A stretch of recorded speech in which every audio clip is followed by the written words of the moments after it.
الحمد لله والصلاة والسلام على سيدنا محمد وعلى آله وأصحابه أجمعين.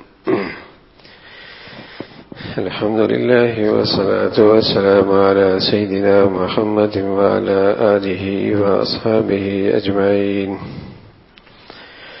أما بعد، فأعوذ بالله من الشيطان الرجيم. بسم الله الرحمن الرحيم. وعد الله الذين آمنوا منكم وعملوا الصالحات ليستخلفنهم في الأرض كما استخلف الذين من قبلهم وليمكنن لهم دينهم الذي ارتضى لهم وليبدلنهم من بعد خوفهم أمنا. صدق الله العظيم. اللهم صل على سيدنا محمد النبي الأمي وعلى آله وأصحابه وسلم. میرے معزز مسلمان بزرگوں، عزیز بھائیوں،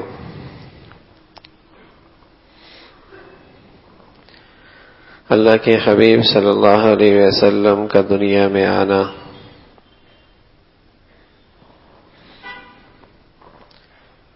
انسانیت کی جھولی سعادتوں سے بھرنے لگی.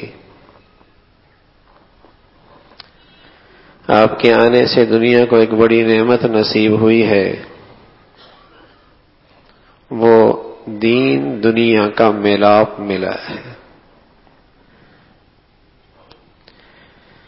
آپ کے دنیا میں آنے سے پہلے عیسائیت کا نعرہ یہ تھا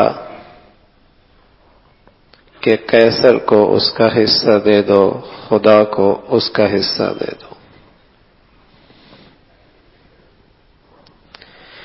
اللہ کے حبیب صلی اللہ علیہ وسلم آئے، یہ نظریہ، یہ تصور دیا کہ دین دنیا دونوں عبادت ہے. دین غالب ہو، دنیا میں دین کا رنگ ہو. اگر یہ نہیں تو دین بھی ناقص ہے، دنیا بھی ناقص ہے.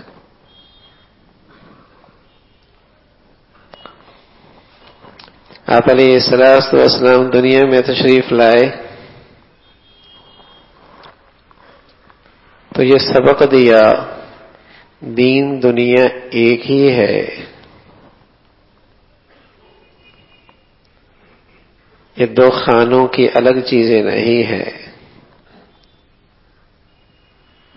دین ہر چیز پہ غالب ہو، دنیا مار پر بھی دین کا رنگ ہو.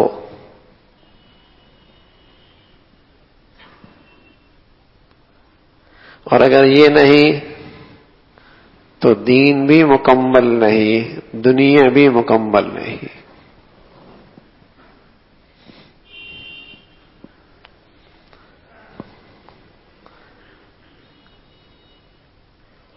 یہ ایک زندگی کا تصور، دین دنیا کے ملاپ کا نظریہ آپ نے عطا فرمایا. ایک صحابی رسول صلی اللہ علیہ وسلم فرماتے ہیں کہ اللہ کے حبیب کو یہ دعا بڑی پسند تھی اور یہ دعا بڑی کثرت سے مانگا کرتے تھے. ربنا آتنا فی الدنیا حسنہ وفی الآخرۃ حسنہ. یہ آپ بڑی کثرت سے دعا کیا کرتے تھے.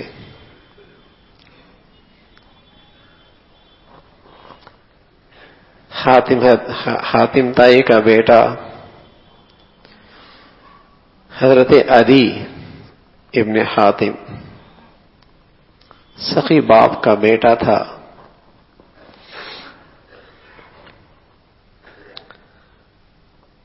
تو آپ علیہ الصلوۃ والسلام نے جب اسلام کی بات کی تو کہنے لگے مجھے اس پر کیا ملے گا، اسلام ہمیں کیا دے گا.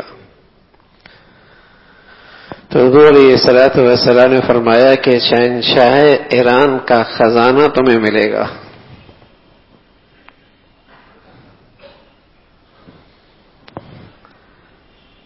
وہاں زندگی خطرے میں تھی، پیٹ بھرنے کا سامان کوئی نہیں تھا. جب اللہ کی زبان نبی کی زبان سے بات سنی تو حیرانگی ضرور ہوئی، کہنے لگے کون سا کسرا؟ ایران کا؟ تو آپ علیہ الصلوۃ والسلام نے فرمایا اس کے سوا اور ہے کون سا کسرا؟ اسی کے خزانے تمہارے ہاتھ لگیں گے۔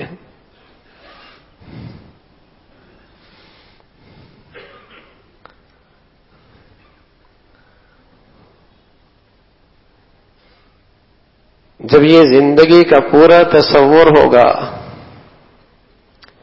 کہ دین دنیا اسلام میں ایک ہی چیز ہے،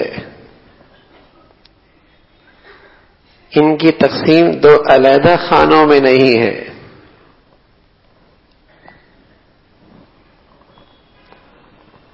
اور آپ علیہ الصلوۃ والسلام نے فرمایا کہ اللہ تمہیں ایسا امن دے گا، سناس یمن سے چلنے والا حضرت موت تک پہنچے گا، سوائے اللہ کے ڈر کے اسے اور کوئی خوف نہیں ہوگا۔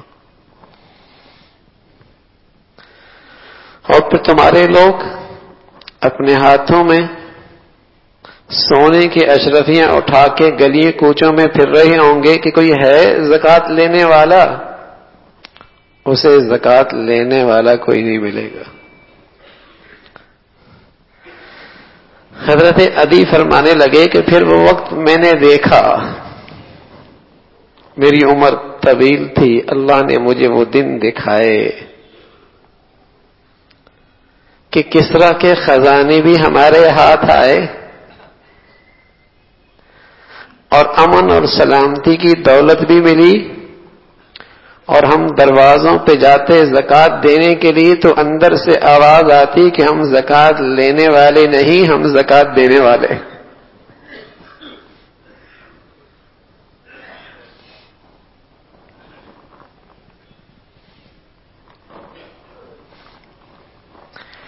تو عیسائیت کا نظریہ یہ ہے کہ جو قیصر کا حصہ ہے وہ اسے دے دو، جو خدا کا حصہ ہے وہ اسے دے دو۔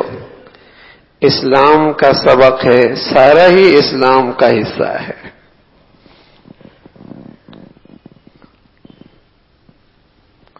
اسلام کا سبق یہ ہے، اور صرف یہ بھی نہیں کہ اس اسلام کی زندگی سے صرف آخرت سنورے گی، بلکہ فرمایا دنیا میں بھی تمہیں عزت ملے گی۔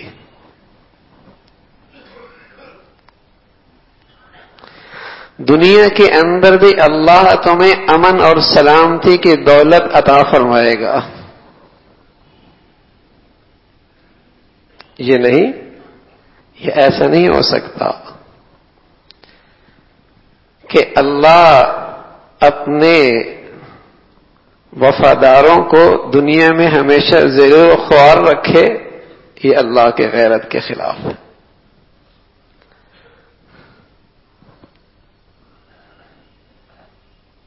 وَلَيُمَكِّنَنَّ لَهُمْ دِينَهُمُ الَّذِي ارْتَضَىٰ لَهُمْ وَلَيُبَدِّلَنَّهُمْ مِن بَعْدِ خَوْفِهِمْ أَمْنًا۔ غلبہ بھی ملے گا، امن اور سلامتی کی دولت بھی ملے گی، دونوں دولتیں ملے گی، لیکن شرط یہ ہے کہ تمہاری زندگی چاہے وہ مسجد کی ہو چاہے وہ بازار کی ہو، چاہے وہ نجی زندگی ہو چاہے وہ اجتماعی زندگی ہو، چاہے کوئی دنیا سے جا رہا ہو چاہے تمہارے گھر میں خوشیوں کے سلسلے ہوں، یہ خیال رکھنا، اپنی پہچان رکھنا کہ میں مسلمان ہوں، اپنی پہچان نہ بھولنا۔ اس لیے کہ جو اپنی پہچان بھول جایا کرتے ہیں، جو اللہ کو اس موقع پہ بھول جایا کرتے ہیں، پھر انہیں اپنی پہچان بھی بھلا دی جاتی ہے کہ میرا مقام کیا تھا، میرا منصب کیا تھا، میری نسبت کیا تھی، اللہ نے مجھے کتنا بلند مرتبہ عطا فرمایا تھا، اللہ نے میرے لیے کیسے بڑے وعدے فرما رکھے تھے.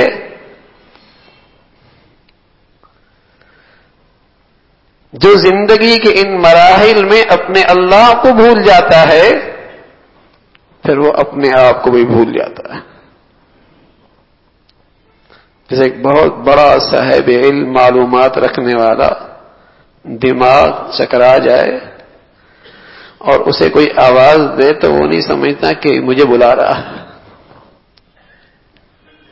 تو کہا یار پاگل ہو گیا ہے. ایسا بھولا کہ اپنے آپ کو بھی بھول گیا.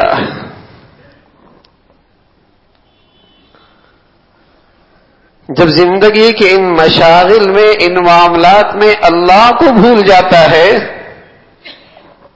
تو پھر یہ اپنے آپ کو بھی بھول جاتا ہے کہ میں کون ہوں، کیا مقام تھا، کیا منصب تھا، کیوں آیا تھا، کہاں جانا ہے، یہ سب بھول جاتا ہے.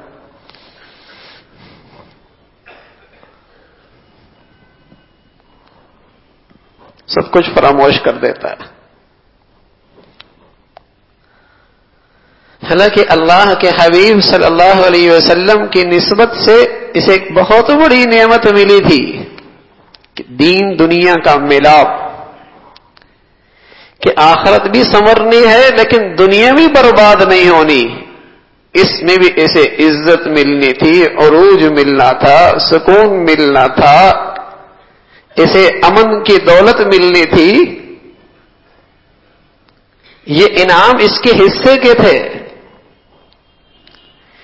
اس کا اس سے وعدہ تھا. اگر کوئی شخص انفرادی اور اپنی نجی زندگی میں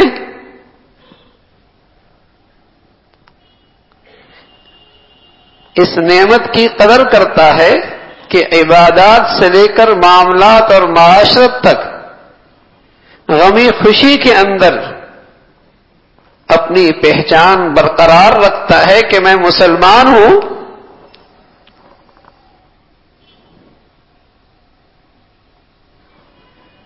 تو اللہ رب العزت اسے انفرادی زندگی میں وہ دولت عطا فرمائے گا.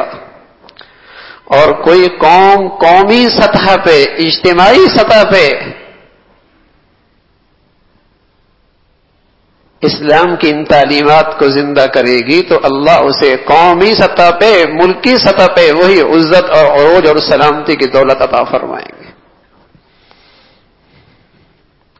لیکن میرے عزیزو، جہاں غریب کی جھونپڑی اور امیر کی کوٹھی اور انفرادی زندگی اور اجتماعی زندگی ہر جگہ ہی سے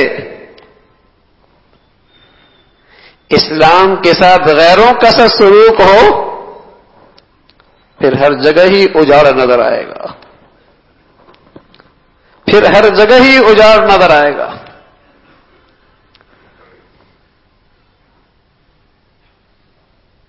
کہ سبھی بھول گئے کہ میں کون ہوں. حالانکہ اس کے عزت اور اس کے لیے بہت بڑا اعزاز تھا جب یہ کہتا تھا، اپنا تعارف کرایا کرتا تھا اور اس پر فخر محسوس کرتا تھا، اننی من المسلمین، اننی من المسلمین. میرا سب سے بڑا امتیاز یہ ہے، میری سب سے بڑی پہچان یہ ہے کہ میں مسلمان ہوں. میرا تعارف، میری پہچان کیا ہے؟ میں مسلمان ہوں.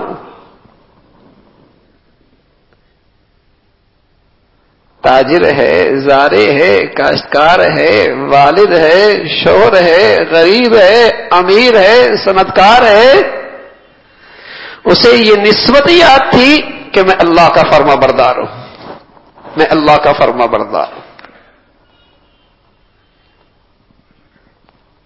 اور جب تک زمین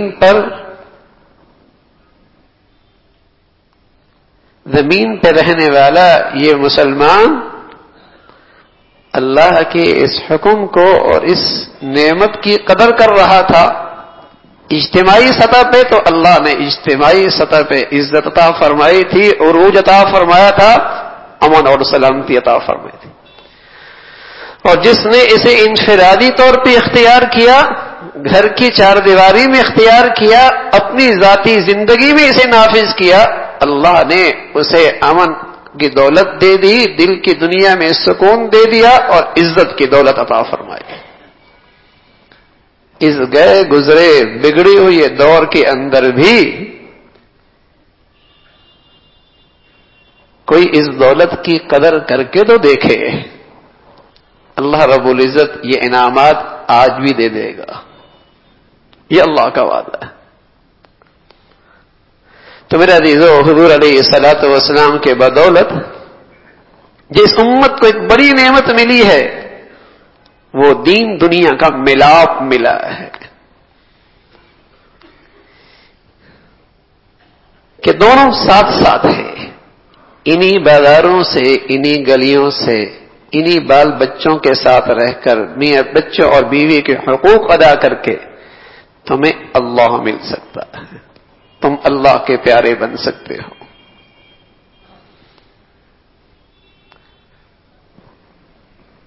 تو تم اس بات کا خیال ضرور رکھنا کہ یہ نہیں کہ مسجد میں کا تعلق اسلام سے ہے اور نماز کا تعلق اسلام سے ہے اور موت کے موقع پہ رسم و رواج کا تعلق اسلام سے ہے اور پیدائش کے موقع پہ چند رسم و رواج کی چیزوں کا تعلق اسلام سے ہے اور پھر آزاد فرمانا نہ، یہ سبق اسلام کا کوئی نہیں۔ یہ دنیا آپ علیہ الصلوۃ والسلام کے آنے سے پہلے تو یہ سبق پڑھا کرتی تھی کہ دین الگ چیز ہے، دنیا الگ چیز ہے، دین الگ چیز ہے، دنیا الگ چیز ہے۔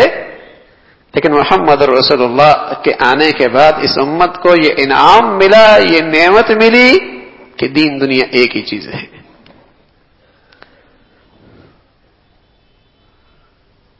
خوشحال سے خوشحال مسلمان بھی اور بڑا سے بڑا صنعتکار بھی اور بڑا سے بڑا تاجر بھی اگر اپنی زندگی میں اللہ کا حکم پورا کرتا ہے تو رسول اللہ صلی اللہ علیہ وسلم نے فرمایا کہ اس پر تو اللہ کا بڑا خاص فضل ہے۔ چند صحابہ حضور علیہ الصلوۃ والسلام کی خدمت میں حاضر ہوئے، کہنے لگے یا رسول اللہ، یہ خوشحال لوگ جنہیں اللہ نے دنیا دے رکھی ہے بہت آگے نکل رہے ہیں،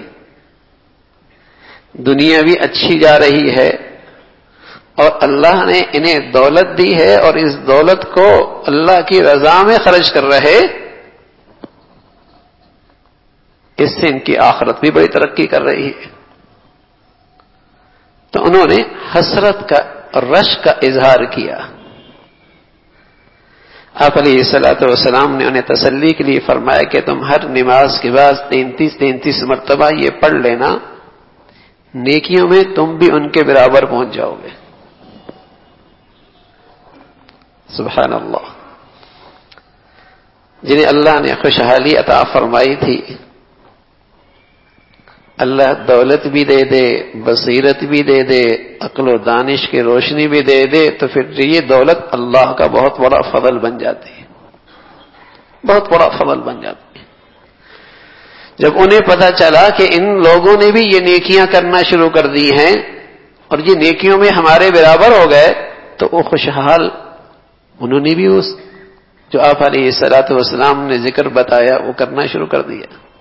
پھر غریب حضور علیہ الصلوۃ والسلام کی خدمت میں آئے کہ یا رسول اللہ، جو نسخہ روحانی ترقی کا آپ نے ہمیں عطا فرمایا تھا وہ تو ان لوگوں نے بھی اختیار کر لیا۔ تو اس موقع پہ آپ علیہ الصلوۃ والسلام نے فرمایا ذالک فضل اللہ یؤتیہ من یشاء، یہ اللہ کا فضل ہے، اللہ جسے چاہے عطا فرما دے۔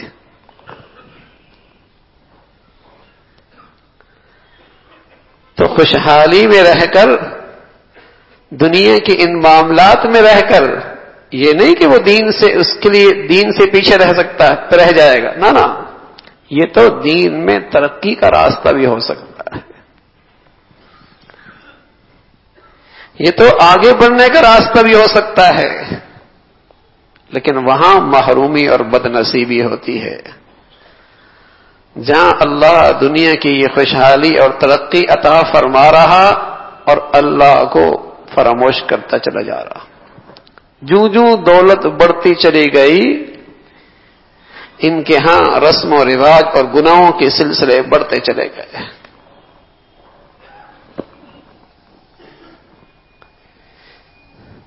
پہلے تھوڑا مال تھا، کم آمدنی تھی، اللہ کے گھر میں آتے تھے، اب اس کے لیے اللہ کے گھر میں آنا عار بن گیا۔ پہلے آمدنی تھوڑی تھی، اپنی خوشیوں کے موقع پہ سادگی بھی تھی، اللہ کی اطاعت بھی تھی، اور وسائل بڑھ گئے، اب اسراف بھی بڑھ گیا، اور اسٹیٹس کا بھوت ایسے سوار ہوا کہ یہ احساس ہی کوئی نہیں کہ میری وجہ سے کتنے رسمیں بد شروع ہو رہی ہے، کتنی برائیاں فروغ پا رہی ہیں۔ پہلے شادیاں مسلمانوں میں ہوا کرتی تھی، ایک نکاح اور ایک ولیمہ، اور آپ علیہ الصلوۃ والسلام فرمایا کرتے تھے وہ ولیمہ بھی بدترین ولیمہ ہے جس میں پیٹ بھروں کو بلایا جائے اور بھوکھوں کو نظر انداز کر دیا جائے۔ لیکن اب جو شادیوں کا سلسلہ ہے اور وہ ختم ہی نہیں ہونے کو آتی، اتنی تقریبات ہیں، پورا ہفتہ، کئی دن، بلکہ وہ سارے ہندوانہ طریقے، آج لال کپڑے، آج پیلے کپڑے، آج نیلے کپڑے، یہ حلال کو اتنا مہنگا کر دیا گیا کہ حرام کے راستے چوپٹ کھل گئے۔ اس حرام کے راستے میں اتنی رکاوٹیں کھڑی کر دی کہ آج کے نوجوان کے لیے اپنا شباب بچانا مشکل ہو گیا، آج کے بیٹی کے لیے اپنی حیا اور عفت بچانا مشکل ہو گئی۔ حلال راستے میں رکاوٹیں کھڑی کی جا رہی ہیں اور حرام کھلتا چلا جا رہا، اس کے دروازے چوپٹ کھلی ہوئی ہیں۔ حلال مہنگا ہوتا چلا جا رہا ہے اور حرام سستا ہوتا چلا جا رہا۔ تو میرے عزیزو، یہ شادی کوئی دنیا کی چیز نہیں ہے، یہ دعوت یہ کوئی دنیا کی چیز نہیں ہے۔ غیروں کے ہاں تو یہ دنیا ہے، مسلمانوں کے ہاں اس کا دنیا کا تصور نہیں، یہ بہت بڑا دین کا حصہ ہے، یہ بھی دین کا حصہ ہے۔ جیسے نماز دین کا حصہ ہے، زکوٰۃ دین کا حصہ ہے، روزہ دین کا حصہ ہے، ایسی تجارت بھی، بازار کی زندگی بھی، صنعت بھی، ایسی خوشی غمیاں بھی، یہ بھی دین ہے۔